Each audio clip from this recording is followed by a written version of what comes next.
항상 그 위에 있는 이라는 제목으로 하나님 말씀 증거하도록 하겠습니다. 오늘은 우리가 다 알다시피 맥추감사 주일입니다. 맥추절은 이스라엘의 3대 절기 중에 하나로 맥추절은 칠칠절 또는 오순절로 불리기도 합니다.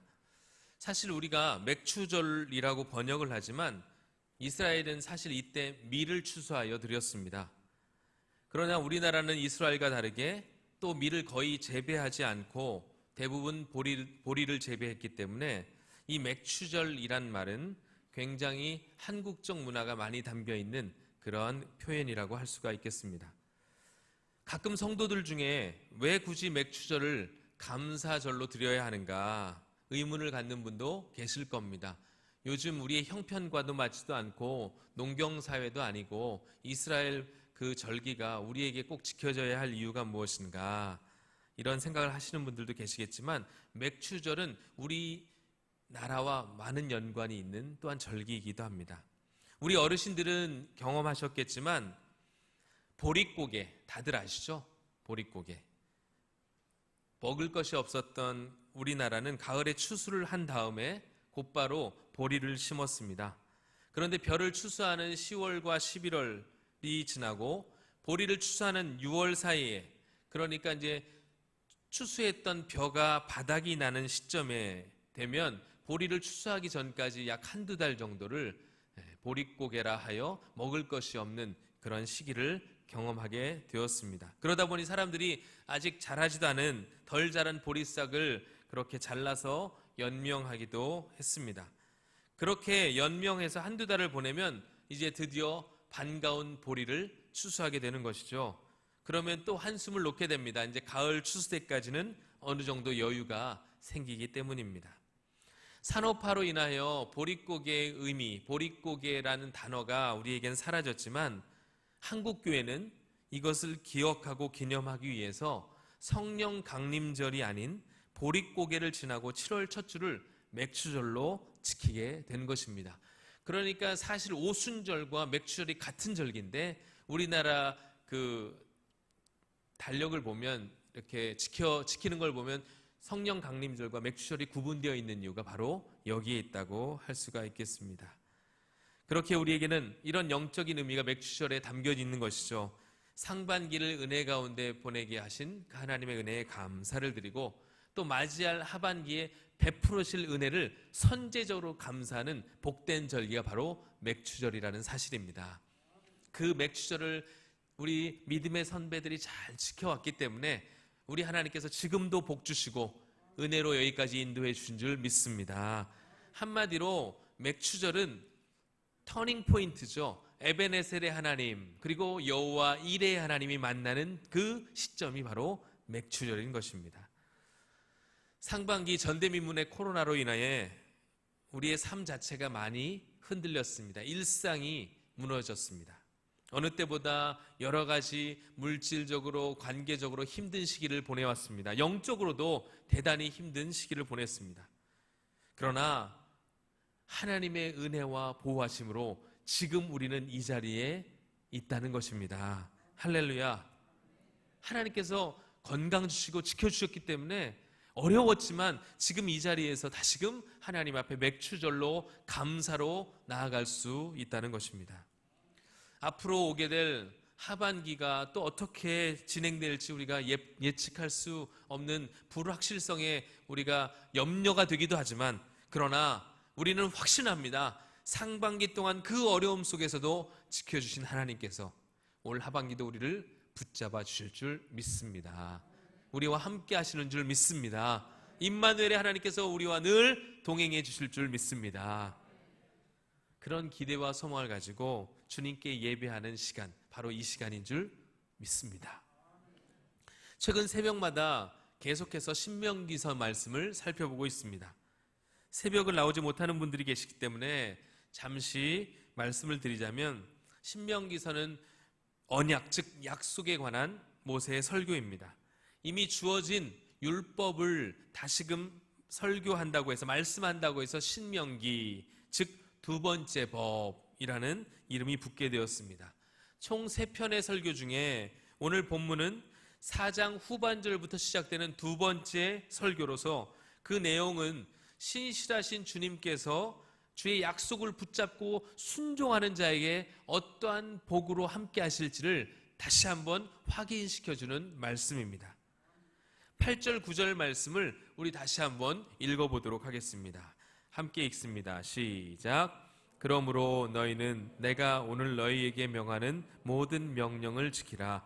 그리하면 너희가 강성할 것이요 너희가 건너가 차지할 땅에 들어가서 그것을 차지할 것이며 또 여호와께서 너희의 조상들에게 맹세하여 그들과 그들의 후손에게 주리라고 하신 땅 곧 젖과 꿀이 흐르는 땅에서 너희의 날이 장구하리라. 아멘. 이 복을 우리 모두가 받아 누리게 되기를 소망합니다. 오늘 약속의 핵심은 땅입니다. 약속을 지키면 하나님이 약속하신 땅을 얻고 차지하게 될 것이라는 말씀입니다.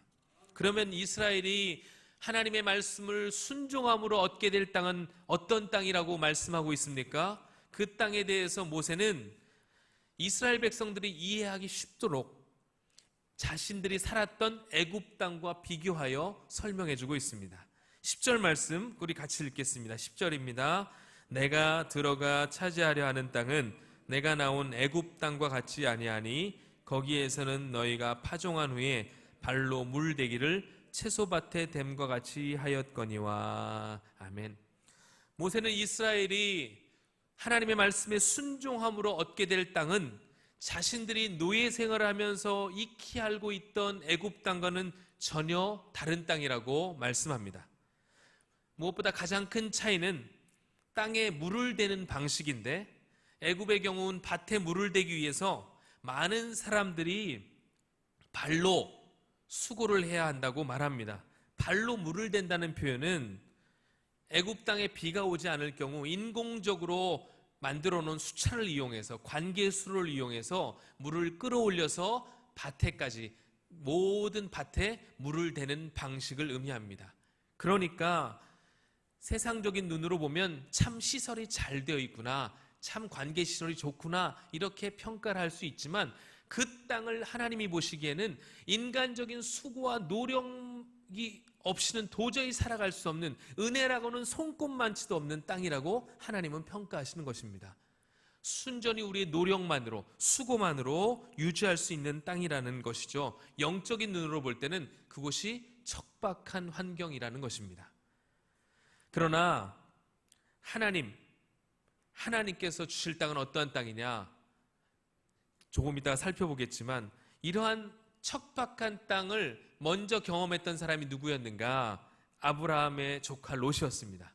아브라함과 조카 롯이 이렇게 이제 서로 갈라지게 됐을 때 아브라함이 롯에게 네가 땅을 먼저 선택하라, 선택권을 주지 않습니까? 그때 롯은 살기 좋아 보이는 소돔과 고모라를 선택했습니다. 창세기 13장 10절을 같이 읽겠습니다.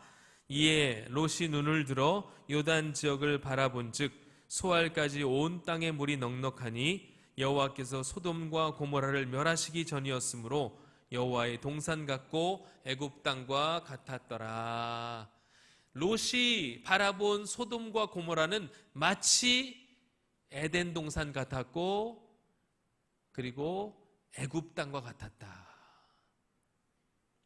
그러니까 눈에 좋아 보였다는 것입니다. 그런데 여러분, 우리가 삶을 살아가다 보면 좋아 보이는 것이 꼭 좋은 것은 아니라는 것을 금세 알 수 있습니다. 아이들은 좋아 보이는 것이 좋은 것이라고 생각하여 그것을 달라고 어른들에게 요청을 하죠. 그런데 어른들은 좋아 보이지만 좋지 않은 것이 있기 때문에 섣불리 내어주지 않습니다. 그들이 깨달을 때까지.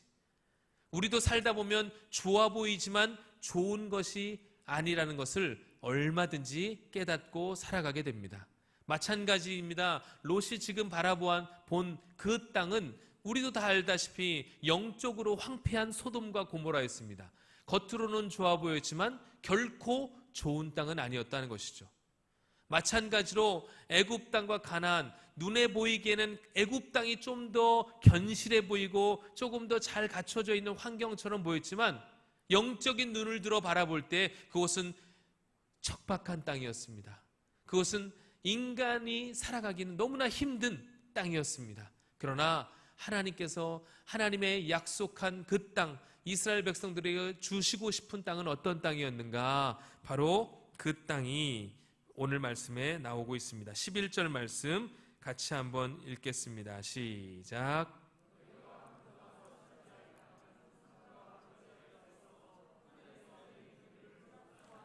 아멘. 대부분 평지인 애굽 땅과는 달리 수많은 언덕과 산, 골짜기로 이루어져 있는 가나안 지형은 자연적인 저수지와 수로를 형성해 주었기에 농사를 짓는데 한결 수월했습니다. 게다가 하나님께서는 이른 비와 늦은 비, 시시각각 비를 내려주셔서 우리의 노력과 수고만으로 농사를 짓는 것이 아닌 하나님의 은혜로 살아갈 수 있는 터전을 마련해 주신 것입니다. 그것이 바로 애굽 땅과 가나안 땅의 차이였습니다. 곧 하나님이 계시는가, 하나님이 계시지 않는가. 좋은 땅의 기준은 무엇입니까? 하나님이 함께 하시는 그것이 좋은 땅이라는 것입니다. 우리가 무엇을 선택할 때, 판단할 때 우리의 기준은 어디에 있어야 합니까? 그것이 하나님께서 기뻐하시는 일인가, 이곳이 하나님이 약속하신 땅인가, 하나님이 약속하신 일인가, 우리의 판단 기준이 되어야 할 줄 믿습니다. 그럴 때 우리는 바른 곳, 올바른 곳으로 인도함을 받을 수 있다는 것이죠. 그러나 이뿐만이 아닙니다. 더 큰 차이가 있음을 성경은 오늘 우리에게 말씀해 주고 있습니다. 그 말씀이 12절 말씀입니다. 같이 함께 읽겠습니다. 내 하나님 여호와께서 돌보아 주시는 땅이라. 연초부터 연말까지 내 하나님 여호와의 눈이 항상 그 위에 있느니라. 아멘. 제가 제일 좋아하는 표현입니다. 제일 좋아하는 성경 구절이기도 합니다. 그래서 오늘 맥추절을 어떤 말씀을 함께 나눌까 생각하다가 이 말씀이 떠올라서 함께 나누는 것입니다. 연초부터 연말까지 여호와의 눈이 항상 그 위에 있느니라. 아멘. 우리 하나님께서 이스라엘과 함께 하신 것처럼 우리와도 함께 하실 줄 믿습니다. 성경에는 시간을 의미하는 두 단어가 있습니다. 바로 크로노스와 카이로스라는 단어죠. 한 번쯤은 들어보셨을 것입니다. 크로노스는 일반적으로 자연적으로 흘러가는 시간을 의미합니다. 가만히 있어도 흘러가는 시간인 것이죠. 오늘이 2020년 7월 5일이니까 이러한 시간을 크로노스라고 합니다. 그러나 또 하나의 시간적 의미가 있는데 바로 카이로스입니다. 이 카이로스는 의식적이고 주관적인 시간입니다. 여러분들이 연애하실 때 그 연애, 그 짧지만 그 짧은 시간이 너무나 길고 황홀하게 느껴진 그런 느낌들을 가진 분들이 계실 텐데, 그러한 시간, 그리고 시편 기자가 주의 궁정에서의 한 날이 첫날보다 낫습니다. 어떻게 한 날이 첫날보다 낫습니까? 이거는 정말 지극히 개인적이고 주관적인 생각이거든요. 이러한 시간이 카이로스입니다. 그러니까 오늘 지금 성경의 연초부터 연말까지는 일반적인 1년을 의미할 수도 있습니다. 정초부터 송구영신을 예배를 하는 그 시간까지, 또 어떻게 보면 상반기 은혜 가운데 잘 맞췄으니까 하반기 7월 1일부터 연말까지, 그리고 더 넓게 의미를 잡아보면 하나님이 함께 하시는 평생, 이것이 연초부터 연말까지의 의미가 될 것입니다. 또 조금 작게 그 의미를 부여해보면 내일부터 시작되는 특별 새벽 기도의 월요일부터 금요일까지가 하나님이 함께 하시는 카이로스의 시간이라는 것입니다. 내일부터 시작되는 저는 새벽 기도에 하나님께서 이런 폭포수 같은 은혜를 부어주실 줄 믿습니다. 그 하나님이 함께 하시는 그 시간, 카이로스 모먼트, 카이로스인 것입니다. 그 시간 동안 하나님이 어떻게 우리와 함께 하시겠다고 약속하고 계십니까? 여호와의 눈이 항상 그 위에 있느니라. 아멘. 지금 예배하는 이 시간에도 하나님의 눈과 하나님의 시선이 우리를 향해 계시는 줄 믿습니다. 그러면 하나님의 시선이 머문다, 하나님의 눈이 우리에게 향해 있다라는 것은 어떤 의미가 있을까요? 말씀을 묵상하며 두 가지 의미를 생각해 보았습니다. 첫 번째 의미는 바로 돌보심의 의미입니다. 부모가 자녀를 양육함에 있어서 가장 중요한 일 가운데 하나는 어린아이를 늘 자신의 시선 가운데 두는 것입니다. 아이가 어리면 어릴수록 부모는 자기 시선의 아이를 두려고 합니다. 왜냐하면 찰나의 순간에 아이들이 위험에 직면할 수 있기 때문에 그렇습니다. 저도 아이들을 키우면서 여러 번 그런 경험을 했습니다. 큰애를 옷가게에 들어갔는데 순식간에 옷 사이로 저희가 안 보이니까 바깥으로 차도로 나가가지고 저희들을 찾는데 얼마나 빨리 나가던지 그래가지고 정말 찰나면 놓칠 뻔한 그런 일도 있었고, 저희 집 막내가 돌 좀 지났을 무렵에 2층 침대에 혼자 기어 올라가서 떨어진 겁니다. 제가 이럴 줄 알았어요. 그냥 남의 애 떨어지든지 말든지 뭐 별 관심이 없으신가 봐요. 돌자리가 올라가서 2층 침대에서 떨어졌다고요. 이제 좀 반응을 하시네요. 남의 애도 소중히 아껴주시길 바랍니다. 얼마나 놀랐는지. 근데 제가 첫째면 당장 병원에 갔을 텐데 병원에 안 가지더라고요. 뭐 괜찮겠지, 경기를 하거나 그러면 이제 가야지 했는데 한참 울다가 울음을 그쳤습니다. 그리고는 별일이 없었죠. 그리고 다짐했습니다. 2층 침대에 이렇게 가이드를 쳐서라도 내가 못 가게 해야 되겠다. 그런데 그 뒤로 2번 더 올라가서 2번 더 떨어졌습니다. 네. 어떻게 보면 그렇게 큰 일은 아니라고 생각이 될 수 있지만 이 일을 경험하면서 제가 느낀 것은 이것입니다. 부모인 내가 아무리 지켜보고 나의 시선을 아이에게 두려고 하지만 그것이 한계가 있구나라는 생각이었습니다. 육신의 부모가 아무리 힘을 다하고 애를 써도 모든 것을 다 해줄 수도 없고 아이를 시선 곁에 둘 수도 없습니다. 이것이 우리의 연약함이자 우리의 한계라는 것이죠. 그래도 아이가 어릴 때는 그나마 많은 시간을 부모 곁에서 보내게 됩니다. 우리의 시선 속에 아이를 둘 수가 있습니다. 그런데 점점점 장성할수록 여러분, 우리의 자녀들이 우리의 시야에서 계속 있습니까? 아니에요. 심지어 같이 살지도 않아요. 1년에 한 번 볼까 말까 한 유학가 있는 우리 청년들이 있을 수도 있고 군에 가 있는 자녀들이 있을 수 있습니다. 집에 있어도 못 보는 경우가 허다합니다. 이 아이들을, 이 자녀를 그럼 우리는 어떻게 돌볼 수 있습니까? 우리와는 다르게 우리 하나님은 이러한 상황 가운데서도 우리 자녀들을 눈동자처럼 지켜 보호하여 주신다는 것입니다. 우리뿐 아니라 우리 자녀들을 하나님은 세세하게 한 명 한 명 관찰하시고 지키시고 여호와의 눈이 그 위에 머물러 있다는 것입니다. 심지어 이사야 43장 2절과 3절에 이런 말씀이 있습니다. 우리 같이 화면을 보시며 읽겠습니다. 내가 물 가운데로 지날 때 내가 너와 함께 할 것이라. 강을 건널 때 물이 너를 침몰하지 못할 것이며 내가 불 가운데로 지날 때 타지도 아니할 것이요 불꽃이 너를 사르지도 못하리니 대저 나는 여호와 내 하나님이요 이스라엘의 거룩한 이요 내 구원자임이라. 아멘. 우리 하나님이 어떤 분이십니까? 네가 설령 물 가운데로 갈지라도 내가 너와 함께 할 것이다. 불 가운데로 불구덩이를 걸어가도 다니엘과 새 친구처럼 그 불꽃이 너의 옷자락 머리털 하나 상하지 않게 내가 지키고 보호해 주겠다.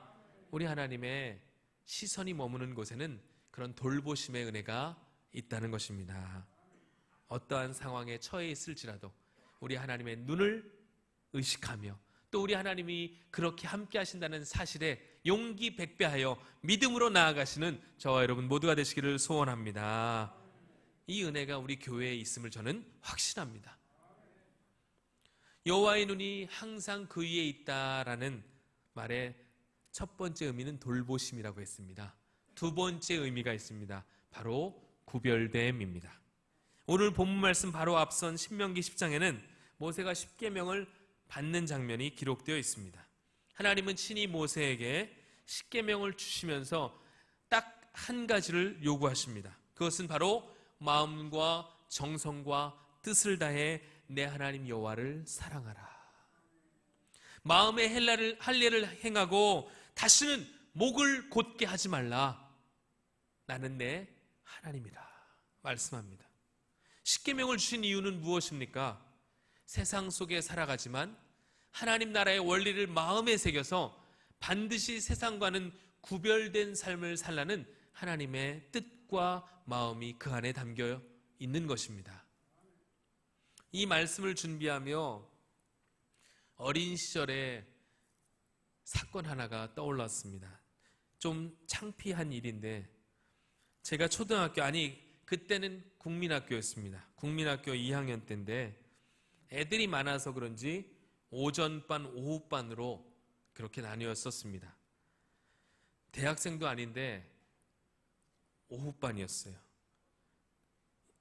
오후반이니까 오전엔 집에 있어야 되는데 요즘처럼 TV가 계속 나오는 것도 아니고 스마트폰이 있는 것도 아닌데 어느 날 갑자기 며칠 동안 이렇게 혼자 지내다가 저 친구 하나가 갑자기 오락실을 가자고 저를 깨웠습니다. 나쁜 놈입니다. 순진한 저를 오락실로 인도한 그 놈은 나쁜 놈이에요. 저는 오락실은 나쁜 사람만 가는 곳인 줄 알았습니다. 그런데 그런 두려운 마음으로 오락실을 갔는데 완전 신세계였습니다. 롯이 본 소돔과 고모라는 거기에 비할 바가 아니었습니다. 그래서 얼마나 재밌고 즐거웠던지 그 오락에 참 빠져 있었는데 그 대표적인 오락 두 개가 생각이 납니다. 갤러그와 제비우스라는 오락입니다. 여러분들은 신실하셔서 그게 뭔지도 잘 모르시겠지만 항상 주의 말씀을 사모하고 주회전에서 기도하기를 애쓰시는 분들은 오락실에 근처도 가보지 않으셨겠지만 저는 그렇게 타락한 인생을 살았습니다. 100원짜리를 가지고 갔는데 항상 돈이 있는 게 아니잖아요. 그래서 이제 돈이 떨어지면 온 집 구석구석을 살피기 시작했습니다. 혹 화장대 위에 동전이 있으면 가져가고, 그것도 안 보이면 아버지가 이제 양복 주머니에 동전들이 간혹 있으니까 그걸 집어서 꺼내는 거는 도둑질 같고 해서 바지가랭이를 흔들며 떨어지는 그것을 가지고 갔습니다. 하나님이 내게 주시는 것으로 알고, 마치 수로보니게 여인이 상에서 떨어지는 부스러기라도 줬사오니 그런 의미로 막 떨어져. 네. 근데 100원 가지고는 안 되잖아요. 500원, 1000원.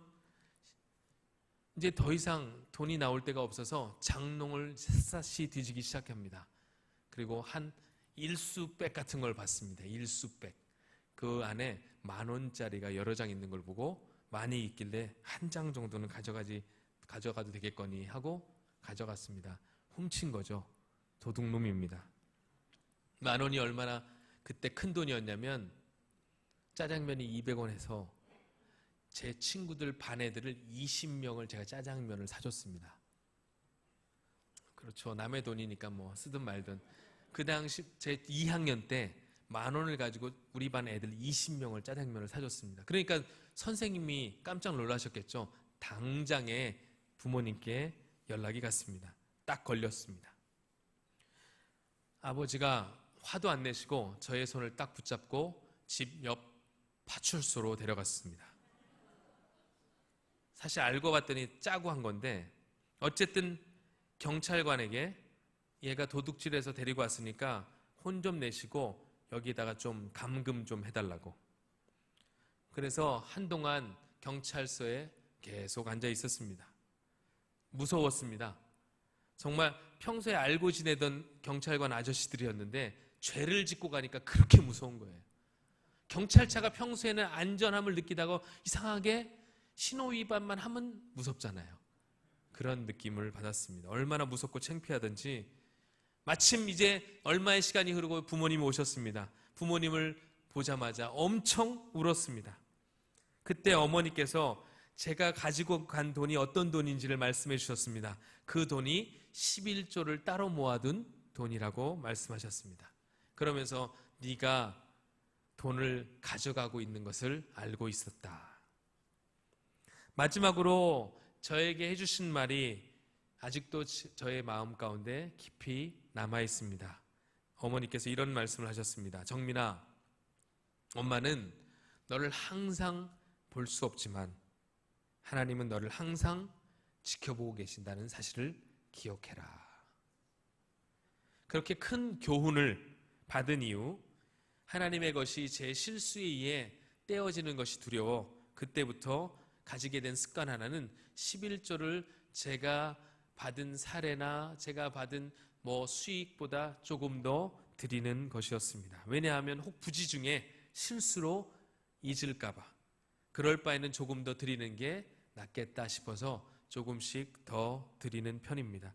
그런데 그 습관이 결국 저에게, 저의 가정에 큰 복이 되었습니다. 할렐루야. 학생들은 학생 주임의 시선을 두려워합니다. 훈련병은 조교의 시선을 두려워합니다. 왜냐하면 우리의 마음을 꿰뚫어 보는 것 같기 때문입니다. 자꾸만 나태해지고 쉬고 싶고 조금 게으름 피우고 싶은 이런 마음이 드는 게 인지상정인데 그들은 그것을 용납하지 않습니다. 달라지길 원하고 바뀌어지길 원합니다. 우리 하나님께서 우리에게 시선을 항상 고정하고 계시는 이유도 여기에 있다고 생각합니다. 하나님은 하나님의 하나뿐인 하나님의 독생자인 외아들을 대속의 은혜로 우리에게 주셨습니다. 그렇게 구원함을 받은 우리, 말로 표현할 수 없을 정도의 놀라운 사랑과 은혜로 우리를 살리셨는데 그 하나님의 순결한 자녀들이 거룩하게 살기를 원하시는 그 하나님의 뜻이 그 시선 가운데 담겨 있다고 저는 생각합니다. 은혜를 받지 못한 자들과는 구별된 삶을 살기를 원하시는 그 주님의 심경이 그 시선 가운데 담겨 있는 것입니다. 그런 의미에서 그런 하나님의 기대에 가장 잘 부합한 삶을 살았던 사람을 한 사람 꼽으라고 한다면 다윗입니다. 처음에 다윗은 우리가 잘 아시다시피 이세의 막내 아들로 형제들과 부모에게도 주목받지 못한 인생이었습니다. 얼마나 시덥지 않은 존재였던지 하나님의 선지자 사무엘이 소위 그 가정 신방을 왔는데 가정 예배를 드리자고 불렀습니다. 근데 다 왔는데 다윗이 안 왔음에도 빼놓고 그냥 예배했습니다. 별 볼 일 없는 그런 막내였습니다. 그런 차별로 인해 상처를 받았는지 나중에 이렇게 시편에 표현하였습니다. 27편 10절 말씀, 내 부모는 나를 버렸으나 여호와는 나를 영접하시리이다. 진짜 버렸다는 의미라기보다는 완전 상처받았다는 겁니다. 물론 이 말씀은 하나님의 사랑을 더 강조하기 위한 표현이기도 하지만 그 아픈 기억이 그 심경 가운데 담겨 있다고 봅니다. 그러나 그는 그 차별을 그냥 상처로 남겨두지 않고 구별됨으로 승화시켰습니다. 그가 고백한 27편 4절 말씀에 이런 고백이 있습니다. 같이 함께 읽겠습니다. 내가 여호와께 바라는 한 가지 일, 그것을 구하리니 곧 내가 내 평생에 여호와의 집에 살면서 여호와의 아름다움을 바라보며 그의 성전에서 사모하는 그것이라. 아멘. 혼자 양을 칠 때, 홀로 들판에 남겨져 있을 때도 언제나 그는 하나님을 찾았습니다. 그렇게 만난 하나님은 그에게 모든 것이 되어주셨습니다. 부모, 형제, 심지어 많은 사람들이 나를 외면하고 인정하지 않을 때조차 우리 하나님은 주목하고 다윗을 살펴주셨습니다. 그 주님 한 분만으로 그는 만족했습니다. 그래서 그는 이렇게 고백합니다. 여호와는 나의 목자시니 내게 부족함이 없습니다. 이런 고백과 이런 간증의 힘이 어디서 비롯되었을까요? 그것은 바로 그의 일상에서의 하나님을 찾는 습관, 일상에서의 예배가 그를 구별된 자로 만들어간 것입니다. 사울왕에게 쫓길 때에도 적국왕 아비멜렉 앞에 그렇게 소위 애들 말로 개무시를 당하는 상황 속에서도 그는 하나님을 찾는 신실한 예배자였습니다. 결국 그런 고백과 삶이 하나님 마음에 맞는 사람으로 그를 세워간 것입니다. 모든 상황 속에서 주님을 찾고 주님의 시선을 의식하며 살았던 다윗, 그런 하나님은 그에게 이렇게 동행해 주셨습니다. 그리고 다윗은 이렇게 고백합니다. 내 평생의 선하심과 인자하심이 반드시 나를 따르리니 내가 여호와의 집에 영원히 살겠습니다. 아멘. 이제 이 말씀을 마치겠습니다. 신뢰가 깨진 시대에 살아가면서 우리는 다시금 약속의 중요성을 확인하게 됩니다. 우리 역시 일상의 분주함 속에서 혹 약속했던 하나님과의 약속을 잊고 살진 않았습니까? 다시 한번 그 약속을 떠올리며 그 약속을 세워가시면 어떻겠습니까? 특별히 우리 교회에서는 하반기를 시작하며 정말 특별한 기도의 시간을 갖고자 합니다. 내일부터 시작되는 한 주간 특별 새벽 기도회입니다. 이 말씀을 준비하며 특별 새벽 기도에 담긴 의미를 떠올려 보았습니다. 한 주간 특별 새벽 기도회를 하는 이유는 지난 상반기에 베풀어 주셨던 그 하나님의 돌보심의 은혜에 감사하고 또한 하나님께서 우리를 구별된 대로 살아가기를 소원하는 그런 마음과 기대가 담겨져 있는 기도회라는 생각이 들었습니다. 돌보심의 은혜로 우리를 지키셨다면 이제는 구별된 자로 살아갈 사명이 우리에게 주어져 있다는 것입니다. 그 구별됨은 또한 일상의 예배자로 세워져 가야 합니다. 이렇게 영적인 선순환이 계속되는 우리 교회, 우리 모든 성도들, 우리 하나님은 다윗처럼 하나님 마음에 맞는 자로 인정하실 것입니다. 그 은혜가 우리 모두에게 있기를 소망합니다. 이 은혜가 우리 서울중앙교회 모든 주의 자녀들에게 있기를 소원합니다. 돌보심과 구별됨의 은혜가 이 하반기 또 우리 평생의 기도의 제목이 되기를 바랍니다.